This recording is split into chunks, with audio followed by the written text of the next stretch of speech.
And all right, well, this evening I'm going to be continuing a Passover message, and except this one is really more geared towards the Feast of Unleavened Bread. Now, this was difficult for me because I really wanted to go into the depth of Passover and go through some details and so on and so forth, but the Father just is overwhelming me lately of, Jim, are you going to do things your way, or are you going to let me speak? And so he says, fine, I'll give you several PowerPoints and then I'll preach when you're done, okay? So you do your little teaching thing and get it out of your system because you're a teacher, but then when you're done, I'm going to speak to my people. And so I will just warn you up front, it'll probably go in that order, okay? And so bear with me as we move through the Feast of Unleavened Bread. Now, I believe that by the end of this message, some of you have been radically healed over the last couple of months. Your relationship with your spouse has been healed. Your children are starting to come into covenant. You're beginning to experience changes in your life, and even in your body, that you've never experienced before. Why? Because you're beginning to come into alignment. And I'm going to submit to you that we're going to continue that alignment because there are many vertebrae in your spine, and how many know that you only need one vertebrae out of alignment, and the whole body will be in pain. And so here's what happens is we get real excited when one vertebrae gets back into alignment. I've been healed. No, you have one vertebrae that got back into alignment. Now there's another one and another one. This is called the spiritual walk. This is called your journey. This is called why you never let go, why you're always in covenant, because it is a constant chiropractic adjustment by our Creator. This evening we're going to talk about a topic that you may not at all attribute to the Feast of Unleavened Bread. If you're here for the first time or you're watching for the very first time online, you may be unaware that God has a calendar. It's a prophetic calendar. And He doesn't do things on our calendar. He doesn't go, oh, what should I do in the month of July? It doesn't work like that. He doesn't care about man's calendar. He has His calendar. His Son didn't just appear the first time out of nowhere. It was because it was forecast many years ago on Yahweh's calendar. And there are 7 feast days on God's calendar, just like there are 7 days in a week. And we are going to talk about one of them this evening, and that is the Feast of Unleavened Bread. What starts unleavened bread is an evening called Passover, and that's where we're going to begin our story. 7 days you shall eat unleavened bread, and from the first day you shall put away leaven out of your houses. For whosoever eats leavened bread from your houses from the first day until the 7th day, that person shall perish from Israel. Now we can read verse 16. It says, on the first day there shall be a holy convocation of that 7th.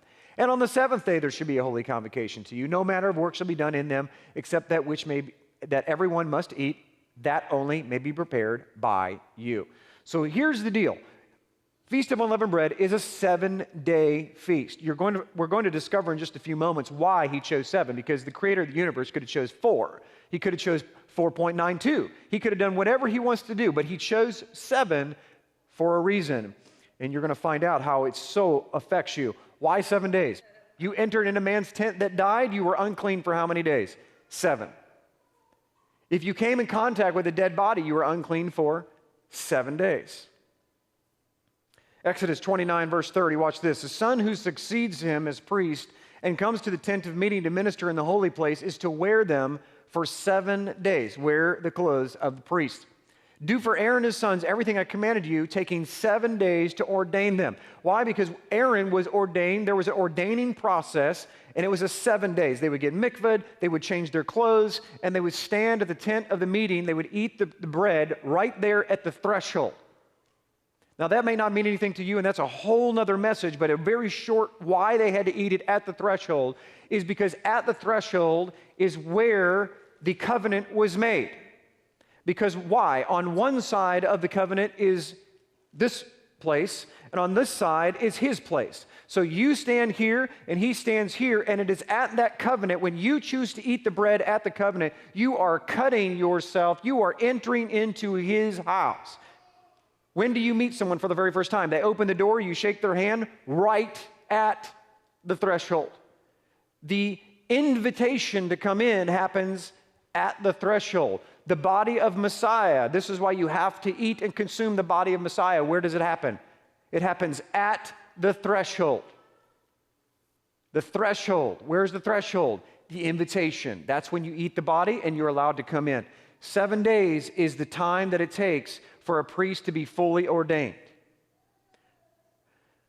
Revelation chapter 1, verse 5 says, "To him who loves us and has freed us from our sins by his blood and has made us to be a kingdom and priests to serve his God and Father, to him be glory and power and forever and ever." Each and every one of us are priests. You must be ordained for the work of the service. And it starts with the blood of the Lamb on the doorposts, and then you must consume the bread. You must consume the bread at the threshold. And what's really interesting, if you look at the picture that's up there that me and Josh put together, is real simple. The Messiah is crucified at the threshold. The cross beams, the cedar beam, is representational of the threshold. He is called what? The door. He is the door. No one goes to the Father except through him. You want to sup with the Father, you want to eat with the Father, and you must go through the door. And what is on the door? The blood of the Lamb. It is what causes the death angel to pass over you, and it is what causes you to be invited in all at the same time. I just lost my internet. And so at this point is where the Father wants you to understand that this is where all the action happens. You must accept the invitation, and then you must cross over. Do you know what the word crossed over means in English? In Hebrew? Hebrew. That's what the word Hebrew means. It means crossed over one. What are you crossing over from? From death to life. Everyone wants to say from this side to that side. Yes, what does that really mean in biblical terminology? It means that you crossed the threshold and you are having dinner with the one who wants to have covenant with you. You've chosen to enter into the house. Once you enter into the house, you are part of the house. Okay? Let's talk about numbers for a moment. On the 10th day is when they chose the lamb. The number 10 is law, order, trial, or testing. The 10 tribes of Israel, the northern kingdom, was very much tested, no question about it. They tested and tried that lamb. After they chose it on the 10th of Nisan, they tried it for 4 days. In the same way, they chose Yeshua as he rode into Jerusalem on the 10th of Nisan. For 4 days, he was tried and he was tested, and then he was crucified. The number 4, very interesting. Its connotation means earth. It's connected to the four corners of the earth. It's connected to multiplication. And it's also the 4th letter of the Hebrew alphabet is Dalet, which symbolizes an open door. The number 14, this is the 14th of Nisan, which is Pesach. This is the night when they crucified the lamb between the evenings. The number 14 means salvation. It also is the generations of Yeshua are 14. Did you know that? Did you know that the generations of David were 14 as well? The number of King David's name is 14. If you add up the Dalet and the Vav and the Dalet, you have 14. The 14th letter of the Hebrew alphabet is Nun, which is the symbol of life in Paleo-Hebrew, ancient pictographic Hebrew. It's life. So if you put it all together, this is the message of Passion Week. This is the message of 10, 4, and 14. It is this. It is testing that multiplies on the earth, that brings salvation for all. So when we move to the New Testament now, here's what we're going to find. Exodus 12:7, we go to the doorpost. Before we move to the New Testament, it says, "And they shall take the blood and put it on the 2 sides of the doorpost and on the upper doorpost on the houses in which they eat it." Do you know what the Hebrew word for doorpost is? Would it shock you that the Hebrew word for doorpost is mezuzah? This is the Hebrew word for doorposts. You see these all over the place. Different kinds of mezuzahs. We have one on our door. We say people think that it's a Jewish thing. Well, the Jews are the only ones in the world to do it. It doesn't necessarily make it a Jewish thing. It makes it a really incredible thing when you understand what it is. The mezuzah, which really simply means doorpost, what's on the inside of a mezuzah? The shema. Hear, O Israel, Yahweh, our Elohim, Yahweh is Echad, one. You shall love Yahweh, your Elohim, with all of your heart, with all your soul, with all your strength. And these words which I commanded to you today shall be in your heart. So they take the Shema, the very instructions that our young ones do every single week. They write it down themselves. They roll it up. They put it inside of the mezuzah, and they nail it to the doorpost. And every single time that they open the door and they walk through the threshold, they will touch the mezuzah, and then they will touch their lips, because it's a representation. They don't even really understand the depth of what they're doing. Because why? The Messiah was nailed to the doorpost. What they're saying without even realizing it is the Messiah is king of this house. And I recognize his kingship as you would bow and you would kiss the hand of the king or the king's ring in his presence. That is why I have one on my front door.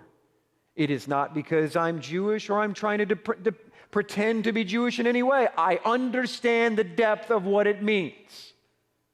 How many of us judge different things in our lives because we don't even understand the depth of what it means? Why judge people for dancing when you don't understand the depth of what it means? Why judge people for sitting when you don't understand the depth of their pain?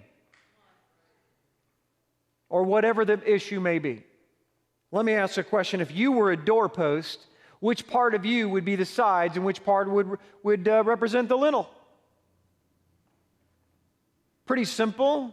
Across the brow, your head, and your arms would be the lintel. In the same way, what we're finding is that he's given us a word picture that his blood or life needs to be on our hands and it needs to be on our brow.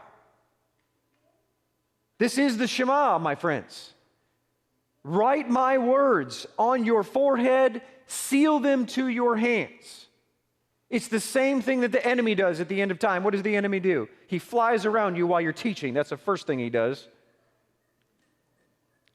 But at the end of time in the book of Revelation, what does he do? He says that the mark of the beast is on the forehead and it's on the hand. We already know what the mark of Yahweh is. It's Deuteronomy chapter 6. It's keeping his commandments and his decrees, putting them in your head and on your heart and doing them. Shema, hear and do. Don't be hearers only that look into a mirror and walk away and forget what you look like, but be doers of the word. It shocks people to realize that when James wrote that, when Yaakov wrote that, as president of the council in Jerusalem, there was no New Testament. He's very clearly, as one of the most Jewish disciples that there is, as president, he is saying, when you look into the law of liberty, meaning law without the traditions and doctrines of men, it will produce life. Do what it says. The Bible's clear. Walk in my ways, it will produce life. Amen? Put your blood on your own doorpost, meaning that die to yourself, because he did. He died to himself and brought you life. You should die to yourself and for your neighbor, and it will bring you life. So now we're going to move into a different section of unleavened bread. We're going to go back to Exodus 12:15, because it says that from the first to the last, you should not eat anything with leaven in it. You should get it out of your house. So wouldn't it be interesting for us and important for us to find out what leaven is? We need to find out what leaven is, because I can guarantee you it's probably not what you think or maybe what you've been taught. The word leaven in Hebrew is seor. I put it up here so you could see it. Okay? Shin, Aleph, and Resh. The all-consuming fire of the and strength is the head. All right? That's the paleo pictograph. Comes from 07604, which is sha'ar, which means to leave or remain behind. Now, wait a minute. I thought leaven was an agent that puffed up. I'm going to suggest to you something that this evening Father has shown me that I believe is going to change your life. Because when you totally understand what leaven really is, you're going to be in shell shock. And on top of that, you're going to be excited because you're going to have the keys to understanding how to unlock total blessing in your relationships, your marriage, your work, and every other blessing that Yahweh wants to give you from Mount Sinai is right under your nose. And the enemy knows that, so he tries to get you off in this direction. If he can get you removing other kinds of leaven, and you don't remove the real leaven in your life, the blessings can't come. And some of you have tried so hard for God to work in your life. You've tried so hard to get blessing. You've tried so hard to be good, and you still don't have blessing. Get a clue. You're removing the wrong leaven. Let's move forward. I'll prove it to you. Matthew 16:6 says, and Yeshua said to them, Jesus said, watch out and beware of the leaven of the Pharisees and Sadducees. So now he spiritualizes the meaning. But they in the first century knew exactly what leaven was. So he's pulling on their reference, not on ours. Remember that. Matthew 16:12 says, then they understood that he did not say to beware of the leaven of bread, but of the teaching of the Pharisees and Sadducees. You see, they knew. The moment he said leaven, they had a concrete physicality in their brain. That's why he uses beautiful analogies. They're mostly all agricultural. They're an agricultural society. So we need to know what leaven was in the first century, because they were not thinking baking soda, I can assure you. So what is leaven? In the first century, what they did was they took a bread that was fully leavened, and they would pinch off some of that bread. They would hold it back, thus coming from sha'ar, the Hebrew word that meant to hold back, to bring something behind, to leave behind, a remnant, okay? Sha'ar. You are, by the way, a sha'ar. That's a whole different message. But anyway, practicality, they pulled it apart. They made this bread, and this bread would sit there.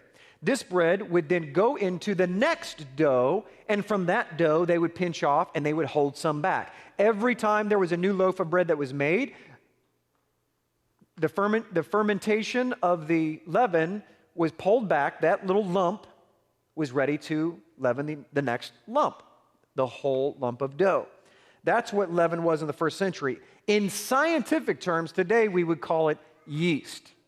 Now check this out if you don't know what yeast really is. Yeast is a living organism that creates a high state of corruption in bread. It's high fermentation is what it is. Yeast is a single cell organism that feeds off of carbohydrates, creating carbon dioxide and alcohol. That's what yeast is. It's a single cell. Think about this. What's it say? You are all members of a body. One single, do you think it's coincidence that yeast is single-celled organism? Or that Yahweh's trying to send a message that one single cell it's a living organism, by the way. Baking soda and all these other leavening agents are fake leaveners. It's called quick bread. I did my homework. You can't make quick bread. Here's the proof. You take baking soda, put it only in half of the dough, and what will happen when you put it in the oven? Only half of it's going to raise. Because baking soda, when it's mixed with water, is not going to leaven the entire lump. It is not a living organism. It's called a situation, if you want to put it metaphorically into reality. A situation in your family, in the body of Messiah, can leaven this section over here if something catastrophic happens. But it cannot leaven the entire body because it's not a living organism. Only living organisms can destroy other living organisms. It is yeast, that one single cell, that feeds off of energy, carbohydrates. It feeds off the energy and spirituality of its neighbor. It consumes their energy, and in return, it produces what? It produces carbon dioxide, the very thing that will kill you. It produces death. You can take one single little bitty piece of yeast, put it in dough, move it all around, and sit there, and guess what? Doesn't do anything. 5 minutes later, doesn't do anything. Come back an hour later, and you will see it begin to rise. What's happening? You say, oh, it's becoming puffed up. No, it's not. It's dying. It's eating all of the live cells, creating a gas that puffs up. Let's go further. Where did leaven come from? Now we're going to go deep. Are you ready to go deep? Are you sure? Because I'm not turning around if I go down this corner, okay? Have you ever wondered, how did Satan fall? Where did he come from? Where did he get his leaven from? What is real leaven in the spiritual sense? You know what this is? Yahweh. He's infinite in every direction, is he not? North, south, east, and west. How many understand that when you read your Bible, there are at least 4 different levels of interpretation? If you understand your Bible, you understand the Peshat level, the Resh, the Drosh, and the Sod. That's paradise. Okay, so we get the word paradise from Pardes. And each one of those levels has a different understanding. So you can have the literal level and you can have the spiritual level all at the same time. Okay? So I'm not going to go into that, so just trust me that, and most of you know there are different levels of interpretation. So when you read Genesis 1:1 and it has the light being created before the light on the 4th day, we have a big problem. How does that happen? I'm going to submit to you, this is just Jim Staley's opinion. It doesn't have to be right. It doesn't matter, because the principle that I'm going to share after this is absolutely the truth. But I believe that on one level, there's something deeper that's happening in the spiritual realm. How many know the Bible says, literally, that God created evil? You know that. Okay, so we have a few people in here that have heard that. You've read it in your Bible, right? It's there.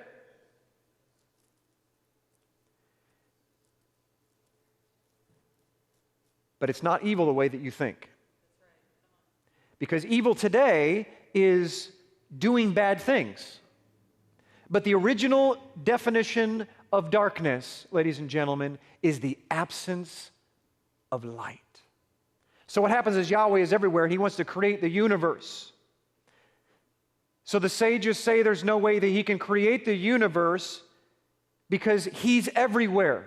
And anything that he creates would be destroyed instantaneously because of the power of his light.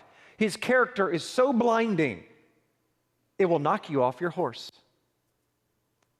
Ask the Apostle Paul.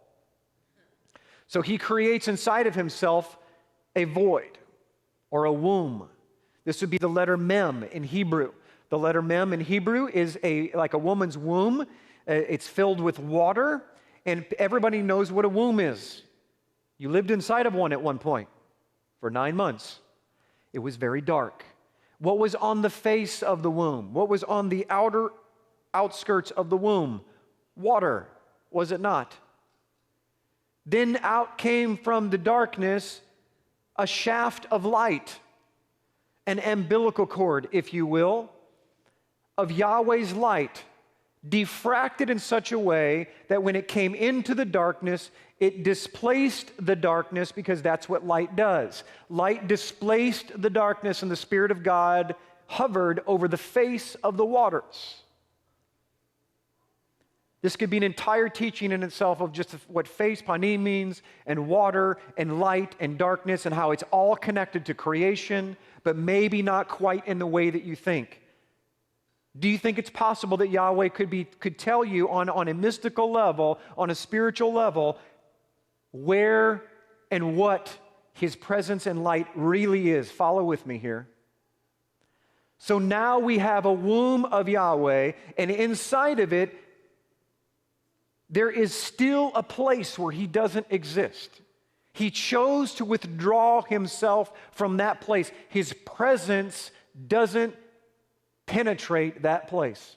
That is the original definition of evil, the place where God is not. Now, before you crucify me for going against your theology already believes this. Because you believe that when someone dies on Judgment Day and they do not know the God of heaven and earth, where do they go? They spend eternity away from the presence of God. How many of us have shared the gospel with someone and we have mentioned those words? So we already believe what the Bible says, that there is a place where God chooses not to live. That's called darkness. Why? Because Yahweh, according to the Scriptures, is light. He's nothing but light. He's everywhere. He is spirit. So in this moment, my friends, here is where we're going to go.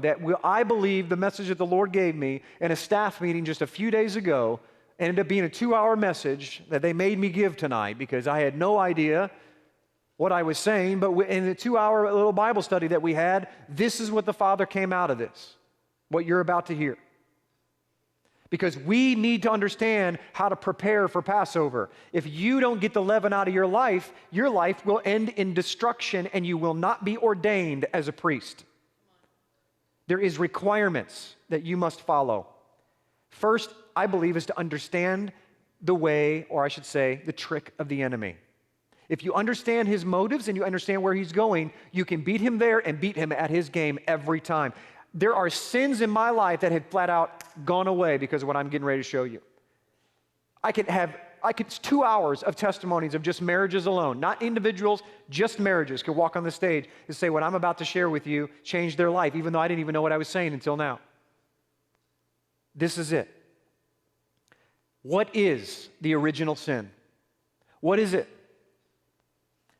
1 Corinthians chapter 5, verse 6, your boasting is not good. Do you not know that a little leaven leavens the whole lump of dough? Clean out the old leaven that you may be a new lump, just as you are in fact unleavened. For Christ our Passover has also been sacrificed. Therefore, let us keep the feast of Passover, not with the old leaven, nor with the leaven of malice and wickedness, but with the unleavened bread of sincerity and truth.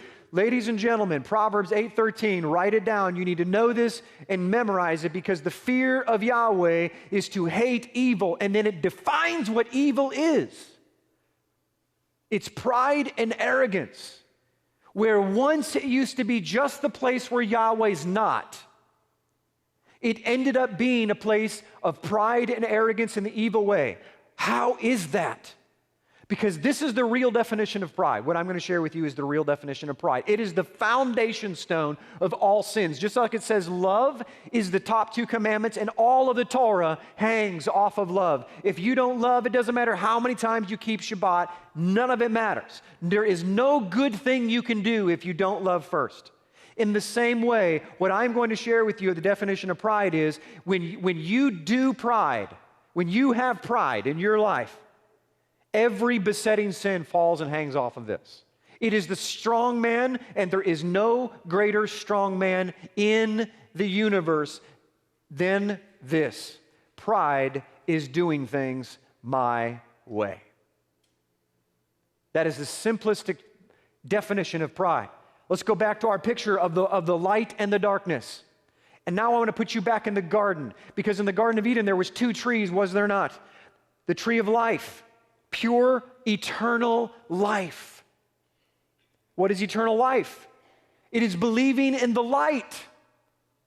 He says, my word is light. It is a lamp unto my feet. Yeshua said, I am the light. He said, I'm the life, and I'm the way, and I'm the truth, and I am all of these things, and we believe that he is the light. He's the light that came in. He says, you are the light. You are the light of the world. I'm the light. You're the light. We're all the light.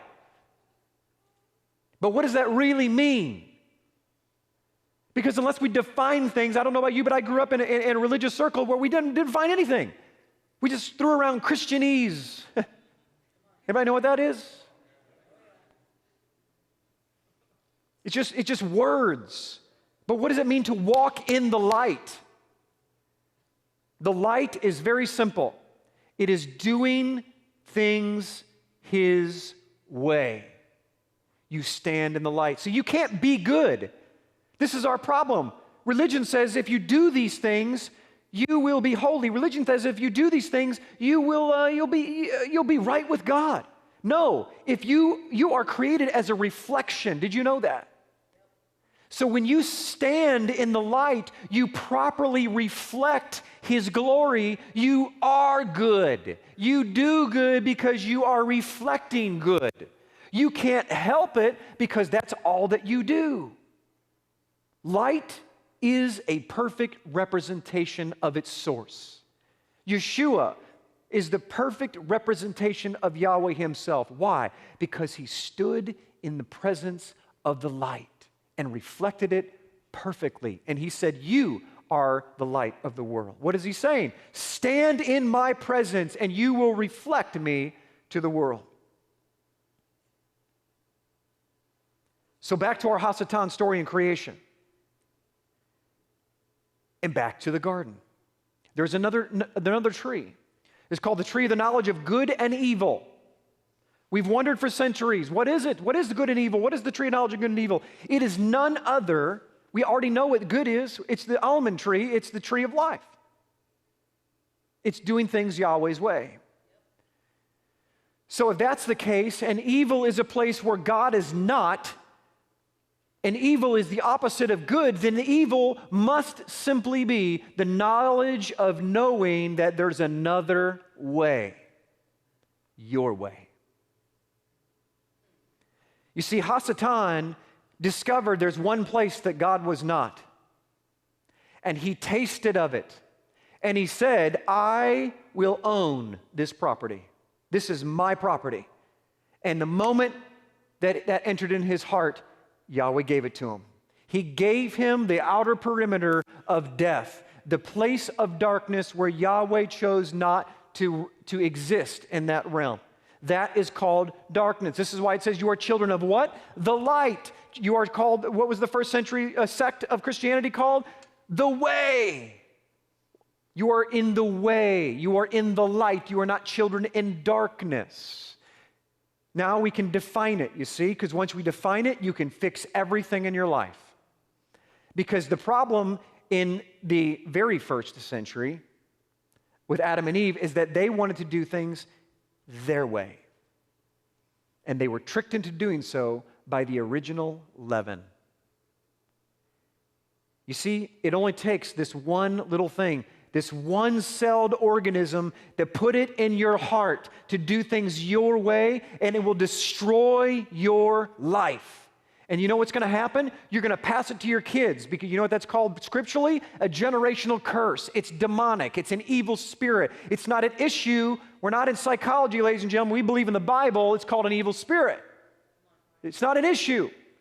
It's a single-celled organism that's feeding off of your soul. And the only thing that it desires to do, it doesn't desire for you to hate. It doesn't desire for you to do bad things. It only needs to desire for you to do one single thing. Desire to do things your way.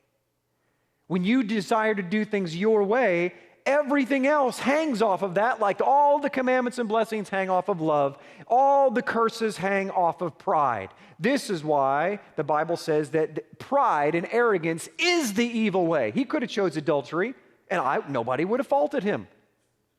He could have chose a million other things, but he chose what started it all was pride and arrogance. Let me prove it to you in the story of Paul. You guys know this. I'm not even going to read it. Rabbi Shaul, in his Hebrew tongue, was riding along on his horse on the way to Damascus to kill some Christians. And what happened? A beam of real physical light came into his world, knocked him off of his horse, humbled him, destroyed what he could see so much that it blinded him. Then what happened after he was blinded by the truth? He couldn't see straight. Some of you, the truth becomes right in front of you and you become confused. Why? Because it's burning the stuff inside of you. You don't even know it. You can't see straight. Here's what you need to do after that. You submit yourself to someone who can properly see.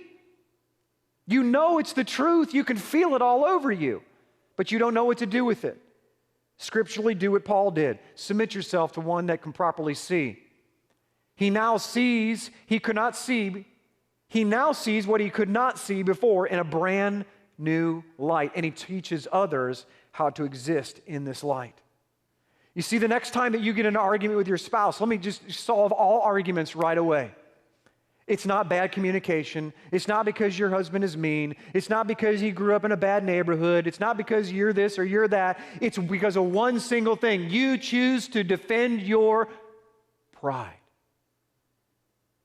And the problem is you may be right.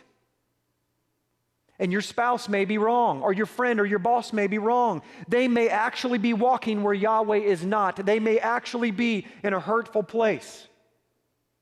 But by you defending your rightness, the moment you defend yourself, the very word defend 4,000 years ago is to stand behind a wall. So you defend yourself in ancient Israel, you're putting a wall up, and the moment you do that, you have blocked the light and you've joined them in the darkness, and you wonder why your argument lasts 14 hours straight. It's the blind leading the blind. And in the moment of your rightness, you become exactly like Hasatan. Because Hasatan thought he was right. He thought that he should be worshiped. He thought all of these things. And in that moment, he bought the place where Yahweh was not. And if you want to live where God is not, then be prideful. But if you want to live in the light, you become a child of the light, and you do exactly what the light did. He died even though he was right.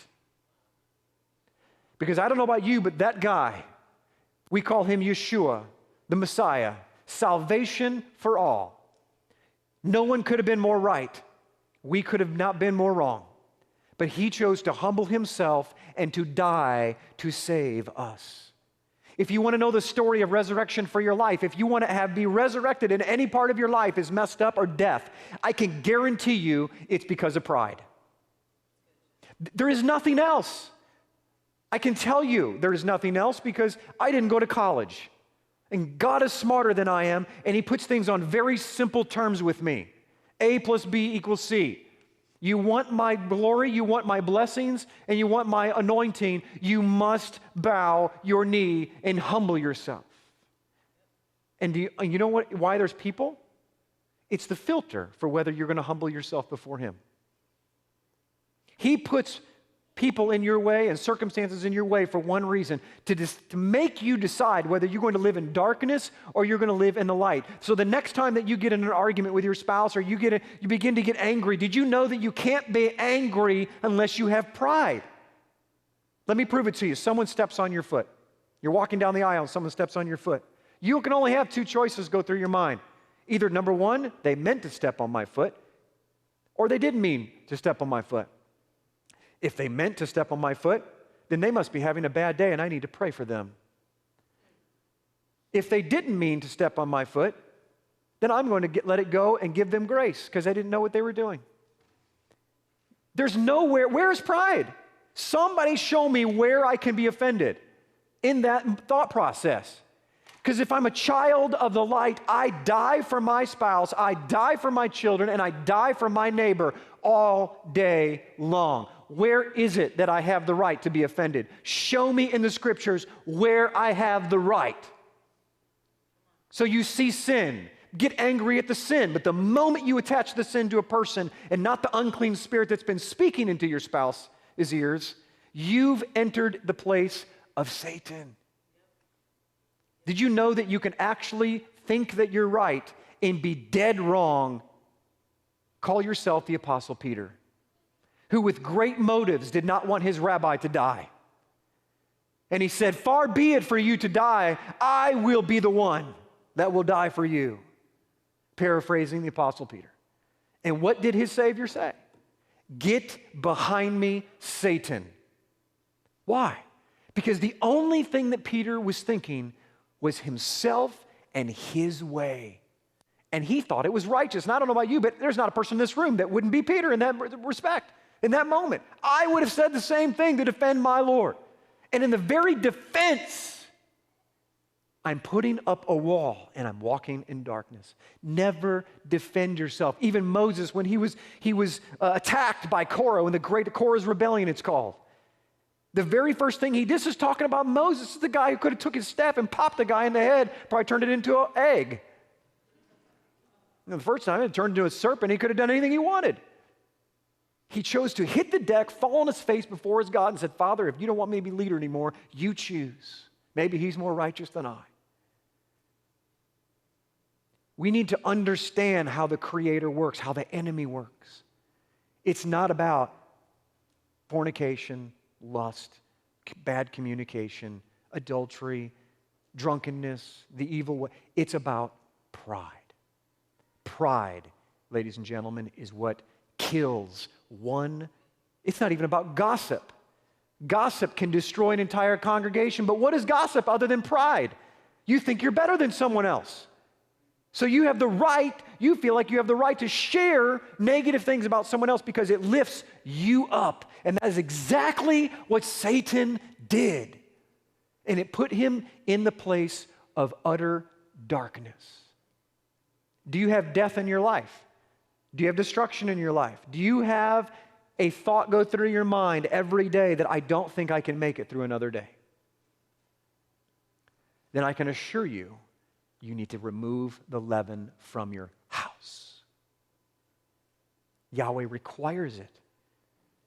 Because if you go 6 days with no leaven, ladies and gentlemen, and on the seventh day you choose to allow pride to enter your house, you will not be ordained, and the power of Yahweh will not flow through your veins to heal everything that you have.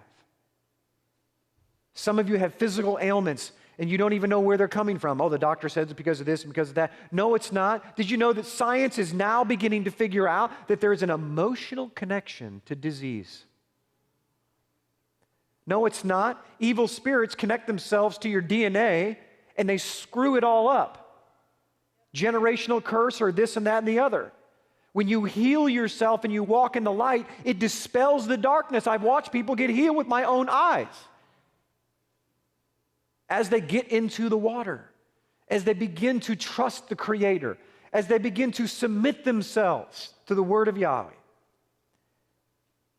darkness flees at the presence of a holy God. 2 Chronicles 12:12 says, and when he humbled himself, the anger of Yahweh turned away from him so as not to destroy him completely. And also conditions were good in Judah. You can go back and read the context, but some of you, it is anathema that God could actually be angry with you. We have swallowed hook, line, and sinker that all you got to do is believe in Jesus and everything's fine, and God looks at you like you are just rosemary. You smell beautiful. You're like a rose in a garden. Not so much, my friends. You can be a child of the living God and have more hell in your life than an atheist. You can have more unclean spirits keeping you in bondage. I see it every day. You may be saved, but you do not have abundant life. Read John 3:16 and 17. He gave his only begotten Son so that the world may be saved, and he gave him for abundant life, so you might have life more abundantly, not just eternal life. Yes, eternal life will be great, but how many want to live in hell for the whole time while you're here? I don't know about you, but I don't want to do that. I don't want to live in that place. Some of you are living there now. So here is your solution to all of your problems in one message. Humble yourself before your God. The next time that you get angry, recognize that you are in the seat of Hasatan. You're taking the bait. I know my spouse is wrong. I'm starting to get aggravated. Pray, because they didn't mean to step on your shoes. Humble yourself before your mate. Even agree with them. I tell people in marriage counseling all the time, your wife is upset with you and you didn't do anything wrong. Just understand that Yahweh is paying you back for all the times you did stuff wrong and she didn't know about. So humble yourself and agree with her. Her timing's just off a little bit.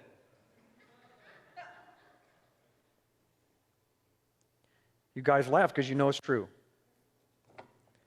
Will you stand with me this evening? The Father wants to heal his people. And I sense very strongly that this is a big problem in his ecclesia, his kahal, his assembly. We refuse to bow our knee because we want it our way. Can I suggest something that's an American idiom? It's either his way or it's the highway. He is moving right now among his people. He's only choosing those that will bow the knee. You may have chosen to bow the knee for your salvation. But do you even know what that means? That's like the Messiah walking along the beach and asking the disciples to leave their nets. And then 3 days later, they decide, I'm going to go do this for a while. I'm going to do things my way because I haven't eaten in 3 days. I'm going to go catch some food. Some of you have put yourself before your God. Some of you don't even know what provision is. You don't even know where it comes from because you're a scavenger. You're a catfish on the bottom of a lake looking for food because you don't even know that it comes from heaven. Did you know that Yahweh promises to provide for you if you're in obedience? If you're not in obedience, then you are forced to live in the earth curse system and scavenge.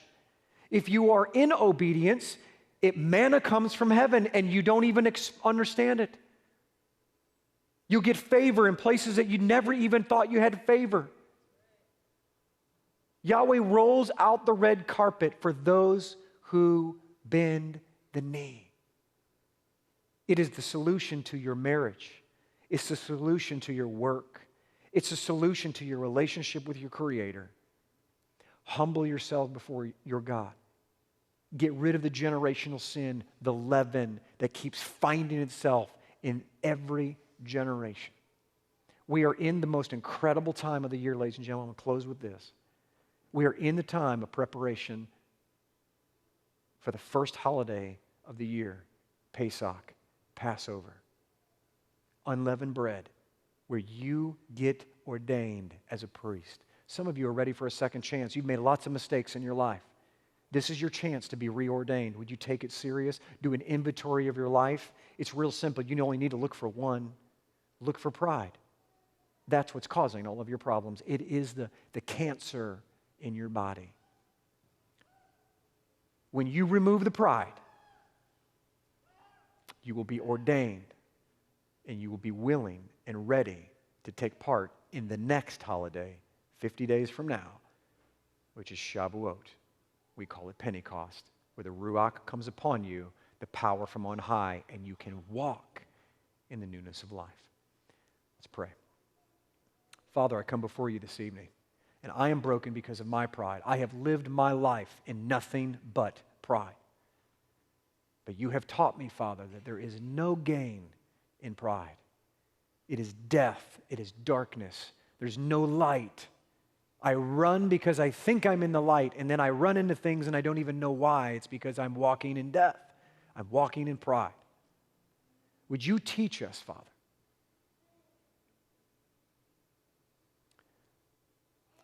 Deanne, Michelle, can you guys come up here?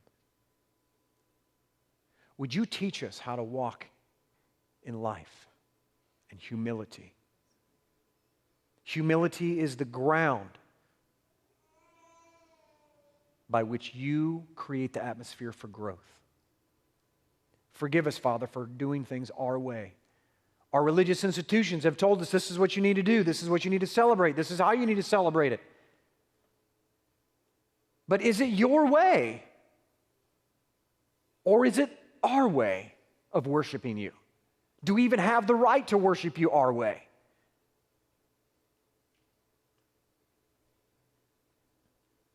Father, I ask that you would forgive your people, that you would prick the hearts of your people and humble us before you. Create an atmosphere, Father, of humility and growth.